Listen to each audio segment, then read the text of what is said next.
Good afternoon. Welcome.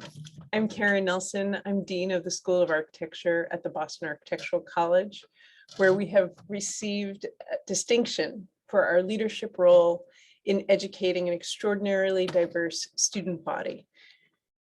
We're trying to help bring about social equity through design, through the design of landscapes, of architecture, of interior architecture, of sustainable and historic spaces, and of spaces for human health.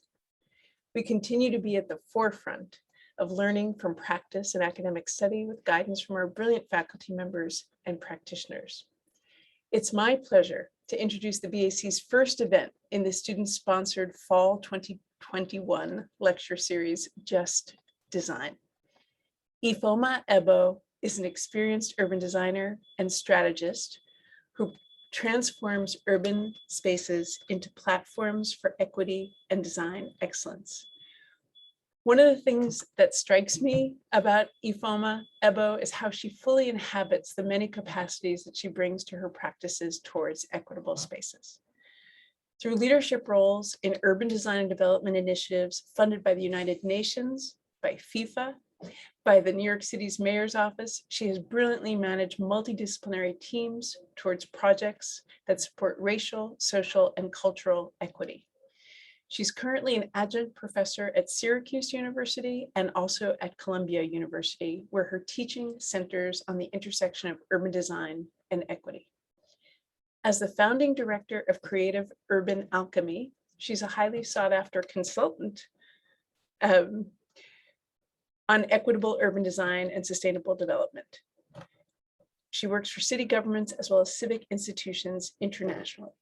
She served on the advisory boards for the Mayor of Helsingborg in Sweden, the Association for Community Design, the Museum of Modern Art, the New York chapter of the American Institute of Architects, and is a member of Dark Matter University Network and a founding board member of the Black Space Urbanist Collective, who work to protect and create Black spaces.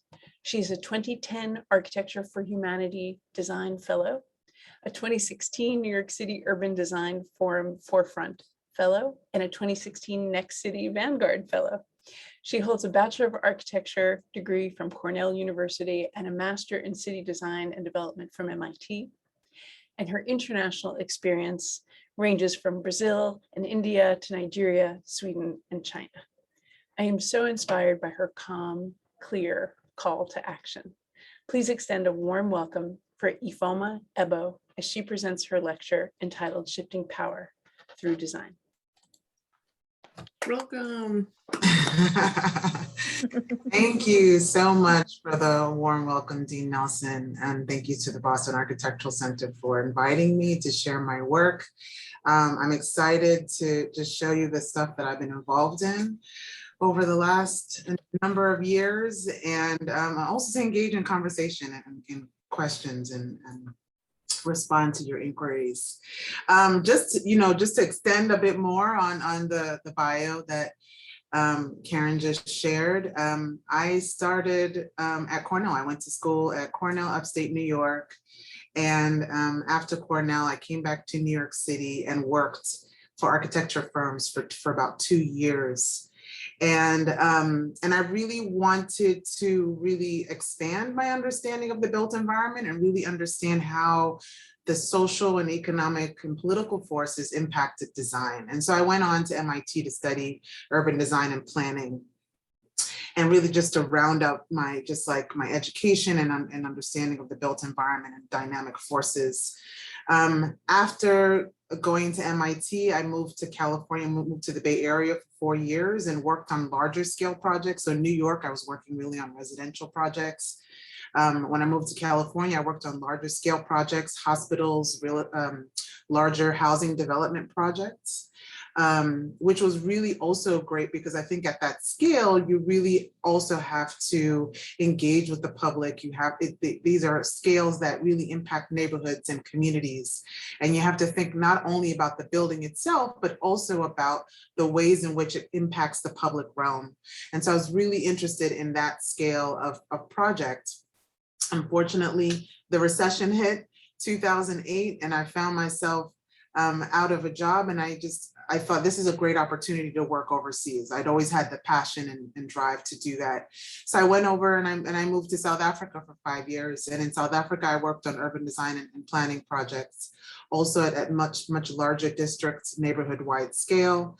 Much of my work was in the township communities in South Africa. I also did some urban inner city work as well, working on urban design frameworks and community master planning. 2015, I returned to New York City and I've been working in government ever since, working on various projects across New York City for departments such as the Department of Design and Construction, the Mayor's Office of Criminal Justice, and the Department of Housing, Preservation, and Development. So my work in New York City has covered open space to public streets, to housing, to just public assets like libraries and firehouses and whatnot. So my experiences through the last 20 years have just been quite diverse and really at diverse scales. And some of the work that I'm going to share really just demonstrates that as well. And so I'm happy to just I know that there's some questions coming through, happy to answer questions at the end. Let me just get through this presentation. It'll cover history, theory, as well as some of the projects I've worked on and some of the courses some of the work from the students of the courses that I've taught. So let me just jump right into it and share my screen.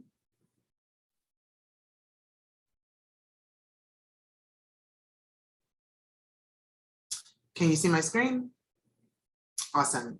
Yes. So, so yes, this lecture is entitled Shifting Power Through Design. And so my consultancy is Creative Urban Alchemy, and it's really born out of the things that I've been exploring through the 20-year career that I've expressed to you. And the process that I use in my work is really through really working collaboratively with stakeholders, with community, with residents. The beginning stages are really co-defining, ensuring that people are involved in the defining what the problem is. You know, as an architect, a designer, we're tasked with solving a problem through design, but often we can have an impression of what the problem is, but really that we need to co-create and co-define that problem collectively with the people that are living in the places that we design for. And so my process starts with co-defining the problem and then co-designing through interactive design strategies, creating ways to have an interactive design process, so co-designing. And then particularly as it relates to public open space, co-creating, so creating an opportunities where people can be involved in the creation of the space, whether it's being involved in gardening or painting a mural, but that there's some element of a design project that people can actually tangibly put their hands and imprints onto. And all of this in an effort to really instill a sense of ownership, co-ownership between those who own the land and maintain and manage the land, and those who use the land and are influenced and their lives are impacted by the transformation of that land. And all of this is in an attempt to really address the different forms of justice, whether it's place-based, restorative, climate, economic, environmental justice, that this type of process really strives to have a more just and fair process that feeds into an approach to equitable urban design and spatial justice. And many of my partnerships and work is really through partnerships with other design firms, or I work directly with city agencies or even mayoral offices to consult for them on strategy. So I've been on this sort of path of just trying to understand what exactly is power. And I went to this book that I used when I was in school called The Blueprint for Black Power by Amos Wilson. And he talks about power as it being the essence of life. It's sort of the aspect of ourselves that we need for growth and development, and also to adapt to changes.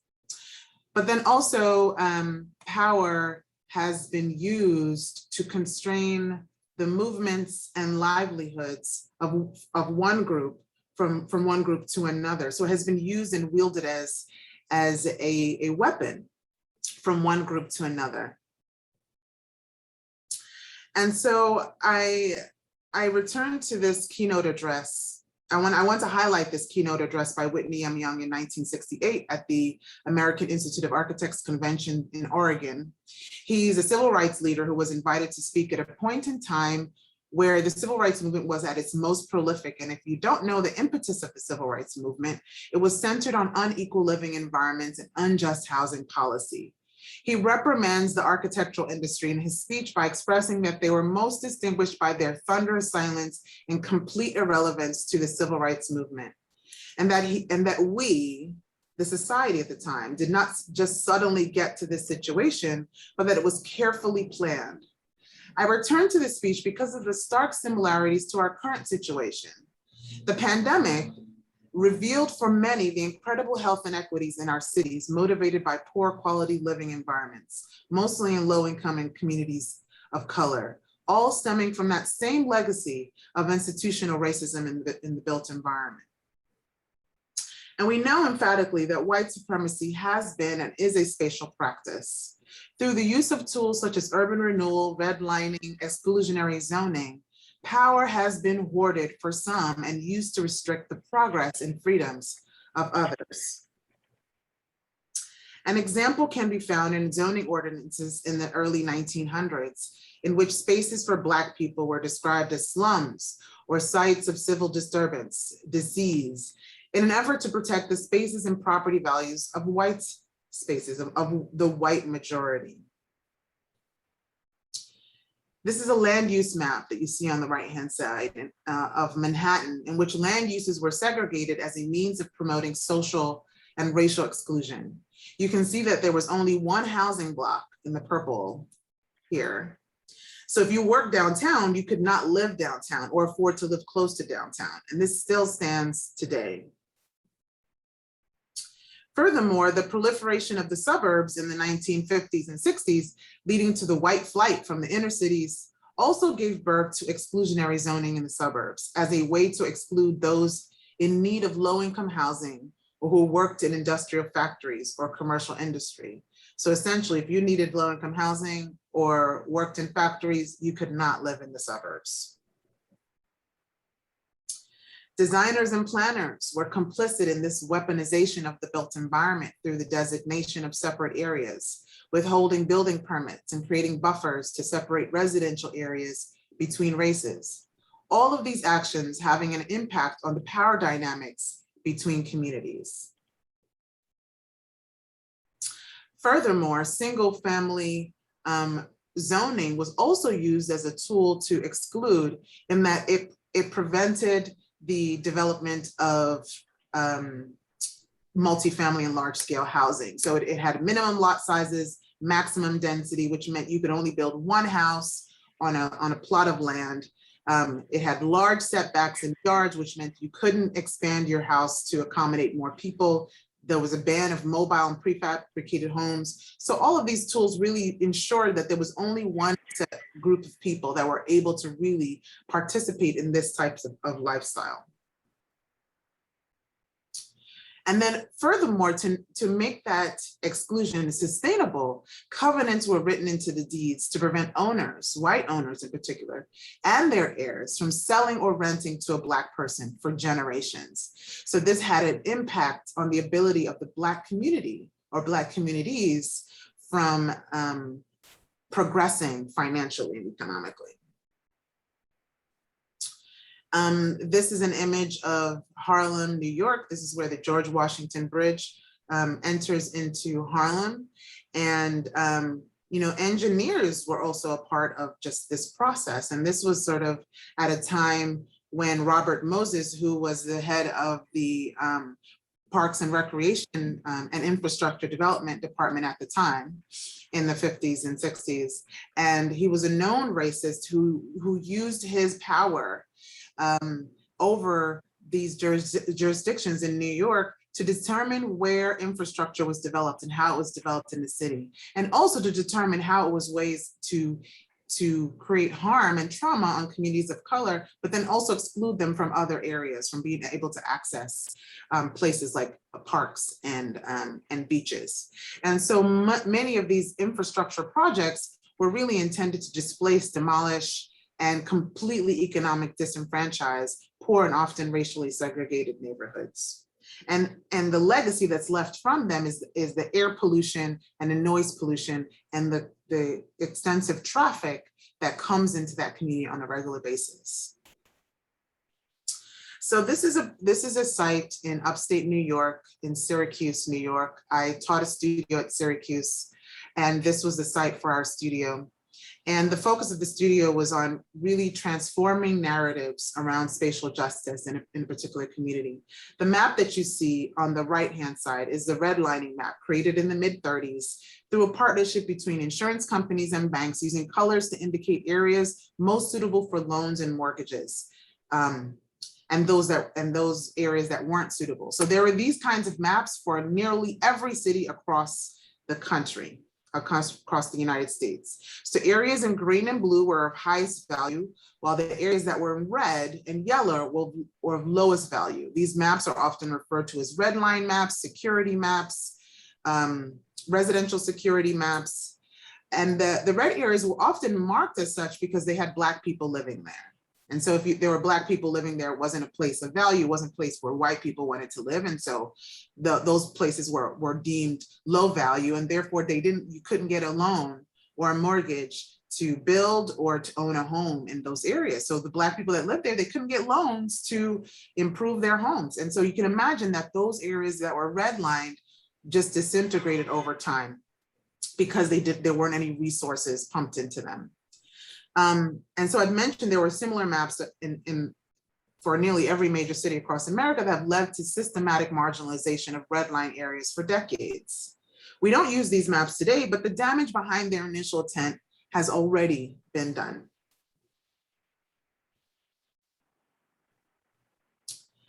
I also would mention that you can see that this map here, this public housing development here is about a few minutes away from Syracuse. So that's where this is outlined here, in Syracuse University is over in this area here, in this green and blue area. But you can also see that there's this freeway that sort of tears through this public housing development. So in the 60s, when the Federal Highway Act came into play, there were federal highways that were built across the country to connect all the different cities. And the redline areas became the blueprint for where those highways were to be built. And those highways tore through mainly low income and communities of color, just bringing with them, noise pollution, air pollution, and just all the other factors that come with major infrastructure tearing up and segregating communities. So this is just the visual impact that you see from that type of action, where you see open spaces that sort of is dominated by freeways towering over it. This public housing development in particular had the Syracuse steam plant next to it. It had a railroad track. It had a hospital. All these different forms of infrastructure were just dumped in this area around this public housing development. So people lived sort of in an island to themselves, very isolated, but surrounded by infrastructure. And so my students used collage as a way of just exploring these concepts and really understanding their impact. What was the impact of this infrastructure? And this student in particular paralleled the paths through this public housing development and the ways in which redlining severed communities and severed connections and the culture in the community, and really created fragmented environments. This student in particular really honed in on how media was used as a way of creating a narrative around a community in order to justify tearing it down. So many of the low-income communities of color were deemed as slums, they were deemed as dangerous, as crime-ridden, which these type of narratives continue today as a way of justifying their immediate transformation. They're tearing down, they're wiping away and creating a clean slate. This student in particular was sort of paralleling the redlining from the past and the lines that are drawn today, such as blue lines with law enforcement, as a way of sort of re-emphasizing and sort of bringing back to the surface those divisions, those segregations, as a way of limiting the movements from one group of people to the areas of another group of people. And this student in particular was looking at redlining and its impact on the land. That's a way in which it's very similar to if you sever skin and the ways in which it causes wounds on the skin. But even despite this, this traumatic past and unjust treatment of the built environment, the communities continue to thrive. They continue to form community and joy in these spaces. And so we know that power is inextricably connected to property.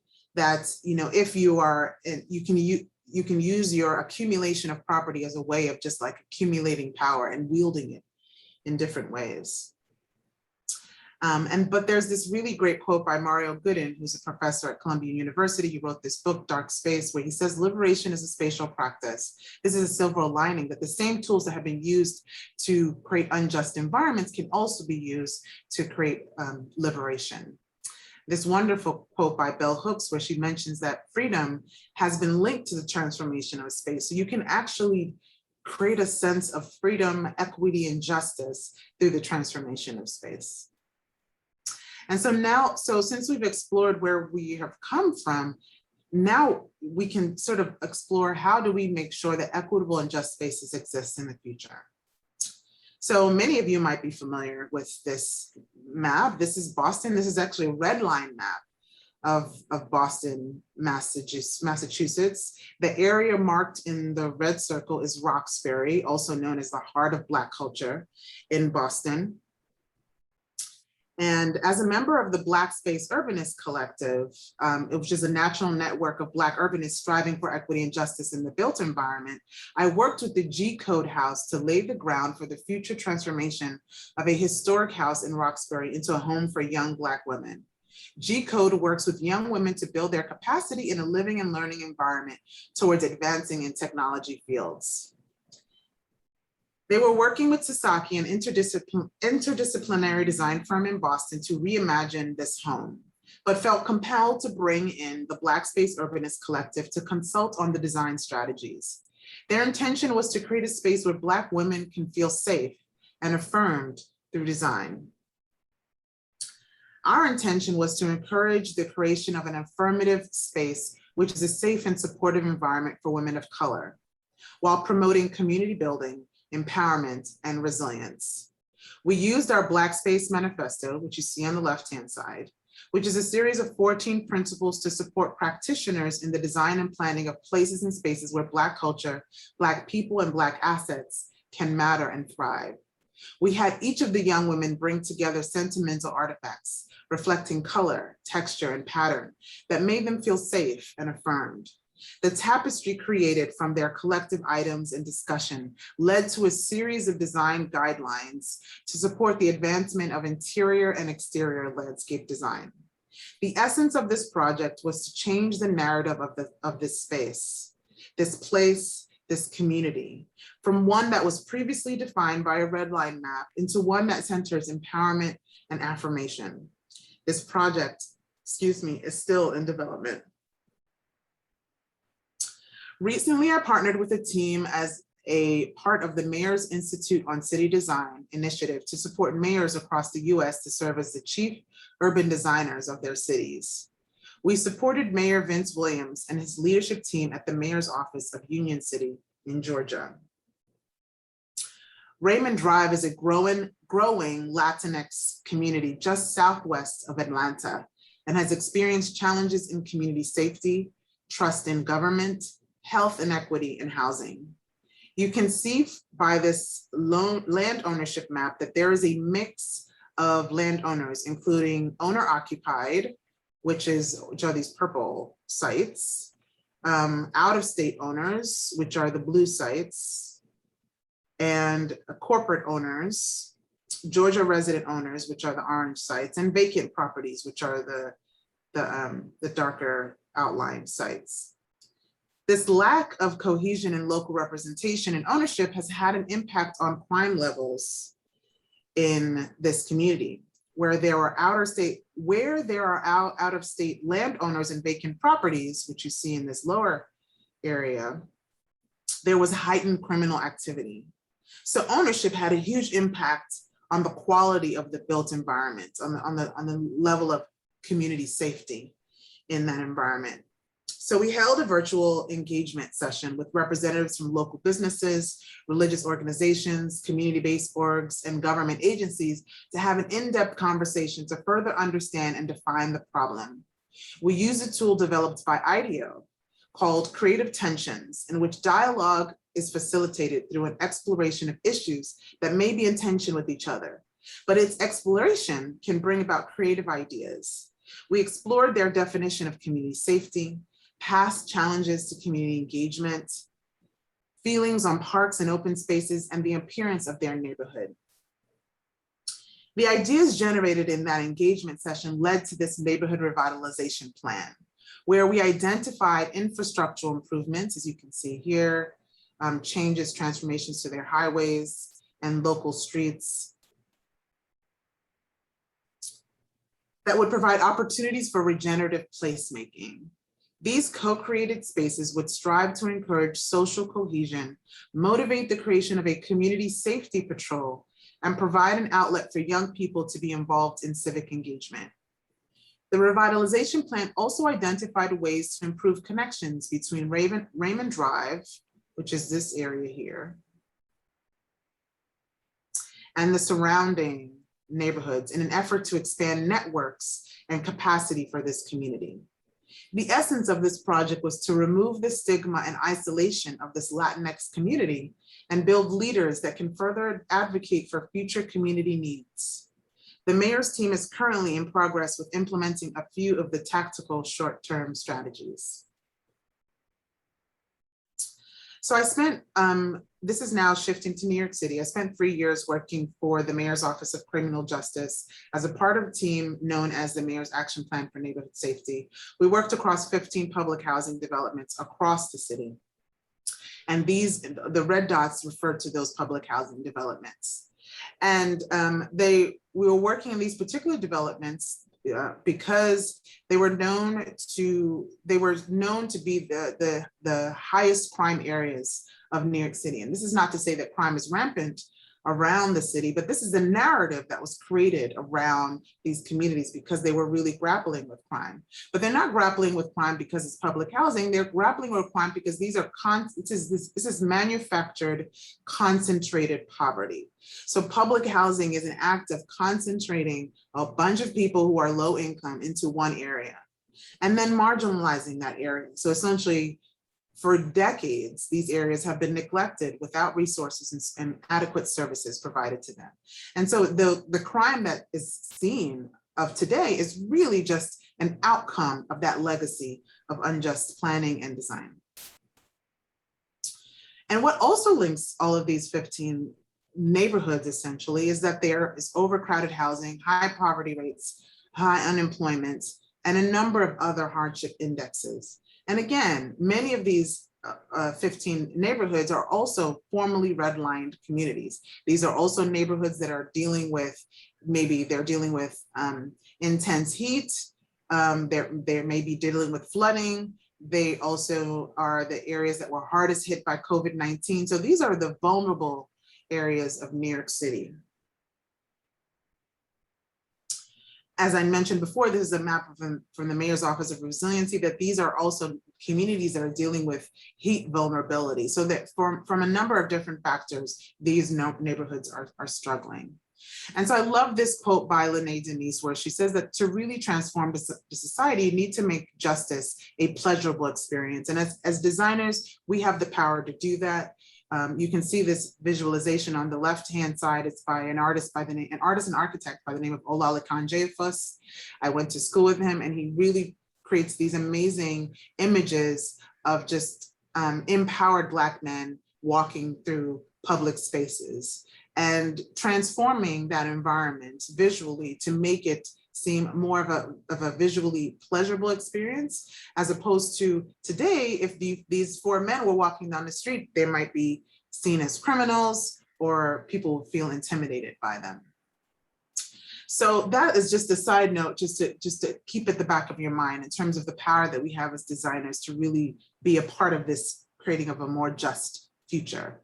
So as a part of this work of transforming these communities that are grappling with crime, we did research to really understand what's the relationship between beautification of public space and reduction of crime. And we were really connecting it to some of the aspects of crime, which are aggression, which are low income, some of the sort of the other connecting points around crime. And so we found that increasing greening areas or increasing opportunities for entrepreneurship or increasing nighttime activity really could have an impact on those factors around crime that then could also have an impact on crime. And so through engagement in various neighborhoods, we came up with these 6 key areas to focus on. And this is what people express as the reason why crime was occurring in their community, sort of the root causes for crime. And they extend from violence to domestic violence, to lack of opportunities for jobs and small businesses, to even just the culture of that community. And so if you think about the ways in which we can use different assets in our community, whether it be public housing, a library, a cafe, or a barber shop, that we can transform these spaces to address those different areas on the pinwheel, either through programming or through design. And that if we do this across the neighborhood, we could actually create new partnerships through programs between different groups of people and strive to really develop these assets into social infrastructure. And social infrastructure meaning sort of the physical assets in a community that really encourage people to come together and form bonds, those community bonds. And that in government in particular, we can use the public realm, the front area in front of our libraries and firehouses and police stations, as a way of extending programming and services into the public realm and also encouraging safe routes through a community. And that can be done through, creating opportunities for food trucks, less local entrepreneurship, innovative lighting, and landscaping.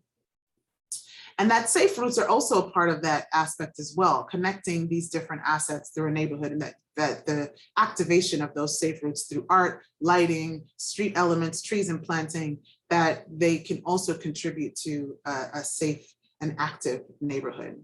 So this is one example. This is Brownsville Library. It's embedded in a public housing development of Howard Houses.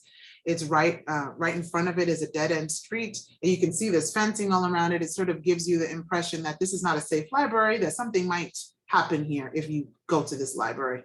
And particularly for this community that really sees library as a resource, libraries are seen as cooling centers in the high heat of the summer. They're also seen as after school programs for children during the summer and after school. So they're really a rich and important resource for the community. And so there's just something to be said when your public assets that are incredibly important have these sort of encoded messages in the built environment.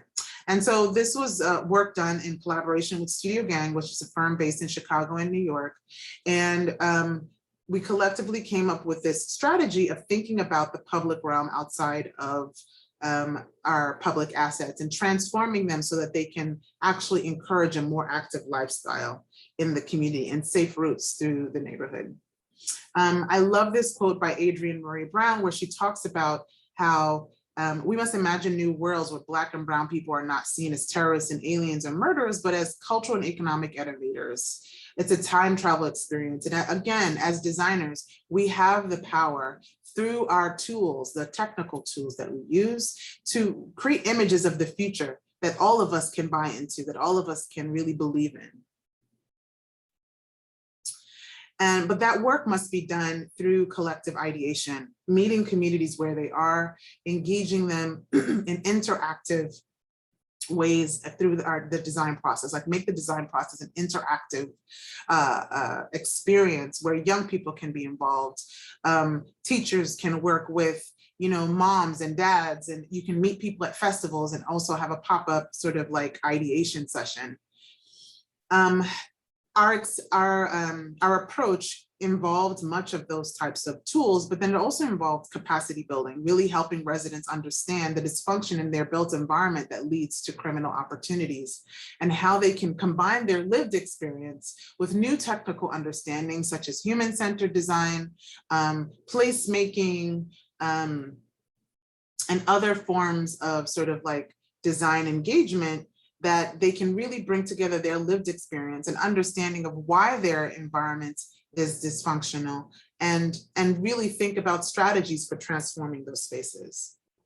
So this was another tool that we use. We work in partnership with the Center for Court Innovation, and they have community justice centers throughout New York City. And they did these mapping exercises with residents where they helped them understand the map of their public housing development, and also begin to sort of determine where are the places where undesirable activity is happening, from public urination to the sale of drugs. They also did mapping of where positive activity was occurring, where were young people hanging out, where were senior citizens hanging out. And where, how could they shift that positive activity to where the negative activity was occurring. And this is where a lot of the negative activity was occurring. You can see there's places where there's just like cracked sidewalks, there's abundance of trash, there's just like places where there isn't space to sit down or inadequate lighting. And so these are the quote unquote hotspots that residents identified as areas that they would want to transform so that they can use them more effectively for just like their quality of living. And so I return again to this quote from Amos Wilson, when he says, power is a chameleon. It takes on the texture of an environment. When your environment is dysfunctional, you're not going to have a sense of power. You're going to feel disempowered. And so this work was really an act of transforming public spaces so people feel more empowered to have control over their spaces and to use them in ways that they want to use them. So this is one example. Patterson House in Mont Haven in the Bronx. You can see the image above. There's a fenced in open space, which is really indicative of much of the open space around public housing in New York City. And so if our open spaces are the places where community happens, is where community comes together, it's where you can connect with nature. And if it's fenced in with like this, what does that say about your community? What does that say about your living environments, your ability to sort of like form community bonds? So the resident team in this public housing development, they wanted to transform this space into a space to support mental health and substance abuse, because that's what they were dealing with in this community. And this was just like a rendering, sort of gave a future image of what that space could be and who that space could be for. And it was important to really create these visual images of the people that lived there and that they could identify with, and begin to really think new thoughts and dream new dreams about how the people that live there could really transform and use this space.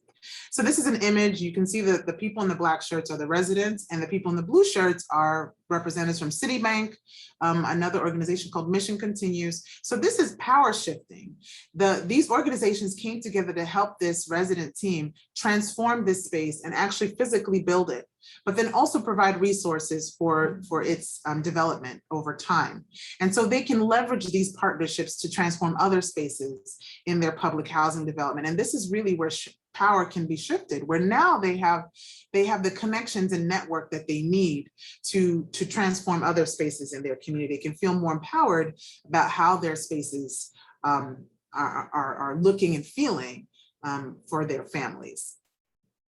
This is another space in Staten Island, Stapleton Houses. There's a tennis court. You can see tennis is not the sport of choice in this community. There's a whole grouping of trash bags in the corner. So this particular resident team, they realized that this space was not a space that people used for recreational purposes. It was a space that was used for drug sales, for the abuse of drugs. And they wanted to create a resource hub where they could bring together different organizations to bring resources to their community and services and information to really support people who are dealing with substance abuse. And so they partnered with artists to create these kiosks. They have the kiosks stored in a shed, and they bring them out, and they invite nonprofit organizations and government agencies to come out and bring resources to their community on a regular basis. And it's also a way of activating this space in a new and innovative way. And this was just the idea of the residents themselves through the capacity building program. And then finally, this is an example from Brownsville, Brooklyn. This is a Dr. Green Playground in Brownsville. Brownsville is a historic African American community in New York, in Brooklyn. And this particular resident team, they wanted to transform the memories of this particular park. This park was known for people just dumping trash in it. Again, more substance abuse in this community. And so children were afraid to use it during the day and during the night. And so they decided to have a night party. And one of the rules of this park is that you can't have loud music past 10 p.m. So the way that they dealt with this issue was they had 2 DJs and then headphones. Everybody had headphones, so you could listen to one DJ or another. So if you didn't have a headphone on, it sounded complete. It was just like you didn't hear any sound. But if you did have a headphone, you were listening to music. And so there were hundreds of children that came out to party in this park at nighttime. And so new memories were being created around this space. They also tested out new lighting solutions that could be nimbly put up whenever they wanted to have an event. And this was a way of piloting new ideas, not only for the residents, but also for the Parks Department in partnership with residents. And so this is just the results of a study that the John Jay College of Research and Evaluation Center did, that you can see across all of the different crime-based categories, misdemeanors, personal felonies, property felonies, that over the 5 years of this program, that there's been a decrease in criminal activity. And I think what this really speaks to abundantly is that you don't have to use aggressive law enforcement. You don't even have to use police in order to address crime, that you can use a public space solution, an engaged and empowering public space solution in partnership with residents, that they can take ownership of their spaces, that they can work to transform the culture of their community, and they can problem solve collaboratively, and that you can have really amazing results that are desired, which is a reduction of crime in a community. And so this was a solution that really was sort of trying to combat the use of CPTED, which was crime prevention through environmental design, which was a methodology created in the 70s and born out of this transformation of public housing from being primarily white to primarily Black, and therefore a need to sort of contain and really control the movements of Black people living in public housing through the use of cameras and fencing and, extreme lighting.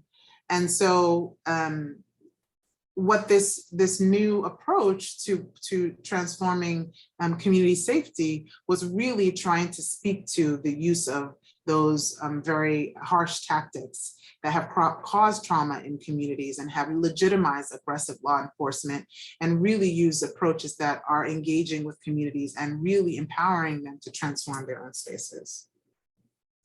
So I want to just finalize with just talking about the power of guiding principles in your process of designing. That I mentioned before that I worked for the Department of Design and Construction. And at the time I was working there, we were developing a series of design principles to really influence the consultants that partner with the agency to transform public streets and public buildings in New York City. And we focused on 4 key principles, which were equity, sustainability, resilience, and healthy living as key principles of design excellence. And these principles are really to encourage consultants to think really deeply about how to create transformative design of public assets, to tease out the greatest opportunities, and to align with project objectives and really achieve the greatest benefits to the communities that these public assets are serving. So I focused on equity, and really equity in this sense here was really thinking about access, multifaceted forms of access, which is whether it's access to essential services, the actual physical building, access to different people, to culture. It was really thinking broadly about what does access mean in its physical, emotional, and tangible forms. And so we engaged with residents in different communities to really understand their definition of equity in design and really what it meant for them to have equitable spaces, public streets, and public assets. And we ask questions like, how do you provide opportunities to gather with others? How do you improve access to services? And this was really the line of inquiry we used to help to sort of get a collective definition of what equity in design meant. And these were the 5 key principles that were embellished a bit more. And the first was really convey a sense of welcome to all, ensure that your public assets are welcoming and inviting. And I think many of the examples I showed before, particularly with the library and transforming the public realm around our public assets, is really thinking about how to create a more welcoming environment, easing access to resources. And so that is, really thinking about how are your buildings helping people navigate those spaces, whether they have language barriers or physical impediments. Strengthening communities, really thinking about what is the culture of that community and how can that culture influence the design of that community and strengthen and create more opportunities for community to come together. Respecting the history and culture of that community and really thinking creatively about how it influences the design, and evolving with needs and change. The neighborhoods change, and so those public assets may need to be able to change over time, maybe through technology or other means.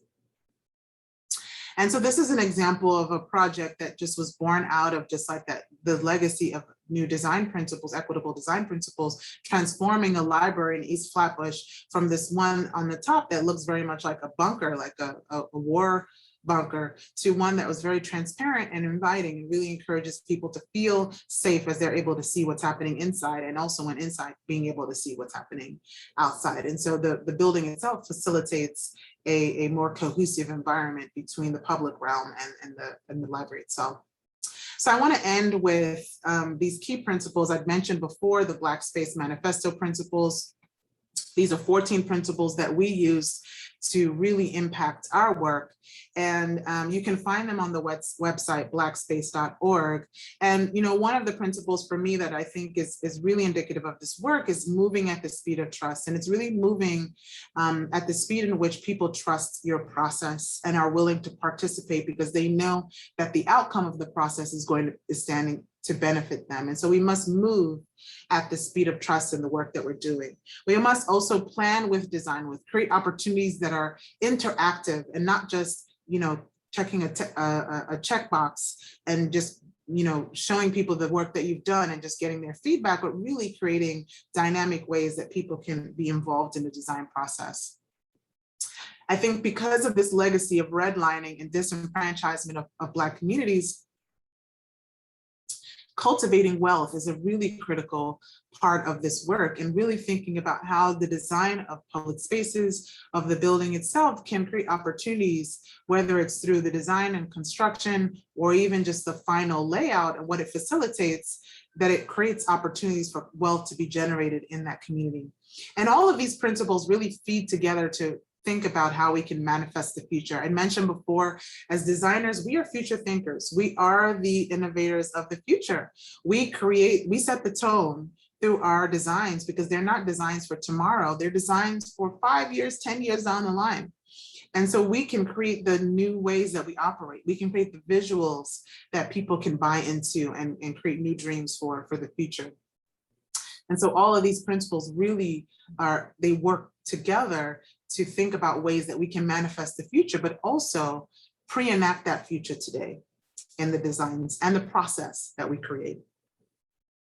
So, in closing, really all of the work that I've shown really focus on 3 key areas that, the work is co-created with community as also experts that bring their lived experience. It's focused on equity and justice and really thinking about how we can turn the corner from this past of unjust design and planning that have been inflicted on the built environment. And also that you move at the speed of trust. You move the speed at which people trust you and that you have their best interests at heart through the design process. So thank you so much. And I am looking forward to any questions and conversation.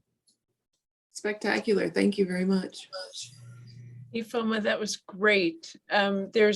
First of all, I asked Ifeoma to share a little bit about her personal path to see how she got here. And she mentioned how she worked at different scales in different continents, in different cultures. And one student immediately wanted to know, how was it to move to South Africa, and how is the culture of work and the culture of the place different from your experience maybe immediately of San Francisco? Or anyway, so maybe you could start there, and then I'll try to feed some other questions. Yeah, it was very tough at first. I mean, when I first moved there, I worked for Architecture for Humanity, which is an American-based nonprofit organization. So I moved over there with them for 1 year. And so I had decided that I was going to stay. And so I did all the visa work. So just that work of getting visas, I mean, it really gave me a newfound respect for people who immigrate into the United States, and just the amount of work and just like trials and tribulations you have to go just to prove to a country that you deserve to be there, that you can contribute to that society. I had to do all of those things, and that was really tough. And it required me to just like constantly be walking around with my birth certificate and all of my degrees and just everything that proved I am who I say I am. It wasn't easy from that respect. And then also just the culture of the place was very different. And I think people perceived me, you know, coming from New York as like, don't come here with your New York ways, you know, transforming our beautiful Cape Town into New York City. So I think I definitely had to do a lot of just like interpersonal relationship building in the city. It was a very small city with only like 2 architecture schools. And so everybody either went to one school or another. So a lot of people really knew each other. So it was a different way of operating when you're working in a very small town. And so that was sort of the learning process for me, and really just like a point of growth for me, I think, because in New York City, it's just like there's so much, there's so many people, you know, next thing you meeting somebody new and you forgot the last person you met, but there was really about like growing and getting to know people in depthly. So I think I had to sort of like develop those capacities within myself. Even San Francisco, I think, is also just like not like that. And so I had to really develop those interpersonal connections as a way of just being able to find work there and establish a network there. So it was definitely like a learning curve. So there are a couple of questions. I'm going to slightly reframe the one about Houston being a place of no zoning. And the audience member is curious to see if you have compared places that had zoning practices to places that had none, and whether they fared any better. Yeah, that's interesting, because I have friends who live in Houston, and they've talked about the ways in which developers have free reign over there, and that how challenging that can be, particularly for you know, historically African American communities who are sort of like in jeopardy of just completely being like torn down and reconstructed, and what can be used as tools to sort of protect those places. So that I'm seeing them talking about things like creating, you know, historic preservation, creating historic districts as tools of really protecting those communities from just being overdeveloped or transformed in ways that are not in line with just community ideals or just like natural neighborhood development. And so I think it's a double-edged sword, because I think, you know, particularly in New York, we use rezoning as a way of opening up and unlocking opportunities, particularly for affordable housing, particularly for economic development. But then it also needs to be partnered with a neighborhood stabilization approach, which is how they're using historic preservation, I believe, in Houston. And we're still working on ways that we're stabilizing neighborhoods in New York so that people don't get like priced out of their communities through this process of rezoning. There was a comment in the chat about maybe how one of these great design interventions or in a set of processes may have a particular lifespan. And so, you know, the question is put that, you know, there was kind of an amazing thing that happened in Omaha, Nebraska, and then 5 years later, not so great. And I wonder, Ifeoma, if you have any metrics developed to talk about how to expand the length of effectiveness of an intervention or design process. Anyway, maybe you can feel that. Yeah, from whatever perspective. that's a great point. And the way that we dealt with that was really through people, capacity building, and really supporting stewardship groups. So we made sure that in the beginning, particularly with those projects, those open space projects around public housing, we made sure that, first of all, NYCHA was also involved in the maintenance plan. So we created a memorandum of understanding between the community-based organization and the New York City Housing Authority, so that the New York City Housing Authority expressed what they would maintain, and then the stewardship group expressed what they would maintain, so that there was accountability on both parts, and